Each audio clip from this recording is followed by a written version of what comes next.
During the worst of the pandemic, food banks across the US were inundated with families in need of help. Many were facing food insecurity for the first time as businesses closed and jobs were lost. But even now, food banks remain in high demand. When Chef Peter Vote was approached by a South Florida food program to help, he didn't hesitate. Today's meal, braised chicken and vegetables, jasmine rice, Caesar salad, and a beautiful piece of chocolate cake. Feeding America, a non-profit group, projects that more than 40 million people may experience food insecurity in 2021, a number that includes 13 million children.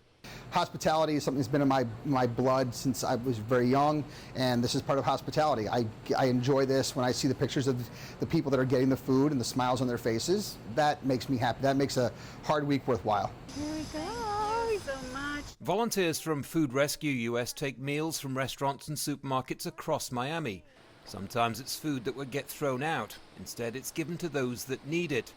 Larita Santa Catarina used the service herself before volunteering and seeing how big the problem is. Every time we would go and do the meal distributions, that we would always run out. We would be there for 2 hours and we would never stop.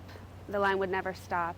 And we would run out of food every time. There were always people left in need. Supply chain issues and closures during the pandemic made the problem worse, meaning it will likely take time for food insecurity levels to recover.